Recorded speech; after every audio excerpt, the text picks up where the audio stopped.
ఇక వివరాల్లోకి వెళ్తే వ్యవసాయ అనుబంధ రంగాల అధికారులు నిర్దిష్టమైన కార్యాచరణ ప్రణాళికతో ఖరీఫ్ సీజన్ 2024కు సన్నద్దం కావాలని కాకినాడ జిల్లా కలెక్టర్ షాన్ మోహన్ సగిలి అధికారులను ఆదేశించారు. మంగళవారం కాకినాడ కలెక్టరేట్లో వ్యవసాయ అనుబంధ శాఖల సన్నద్ధతపై జిల్లా కలెక్టర్ షాన్ మోహన్ సగిలి, జిల్లా వ్యవసాయ శాఖ, ఉద్యానవన, ఏపీఎంఐపీ, సెరికల్చర్ అధికారులతో సమావేశం నిర్వహించారు.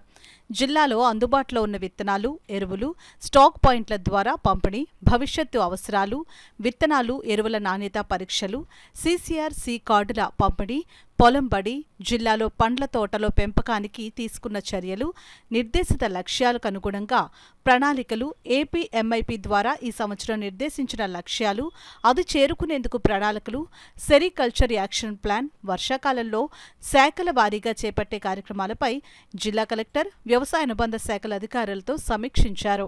జిల్లాలో వ్యవసాయ శాఖ ద్వారా అమలవుతున్న కార్యకలాపాలు, ఖరీఫ్ 2024కు సిద్ధం చేసిన కార్యాచరణ ప్రణాళికను ఈ సందర్భంగా వ్యవసాయ శాఖ జేడీ ఎన్ విజయ్ కుమార్ జిల్లా కలెక్టర్కు వివరించారు. ఈ సందర్భంగా జిల్లా కలెక్టర్ జె నివాస్ మాట్లాడుతూ 2024 ఖరీఫ్ సీజన్లో సుమారుగా 97,543 హెక్టార్లలో వరి, మొక్కజొన్న, పత్తి, చెరుకు పంటలను సాగు చేయడం జరుగుతుందని అన్నారు.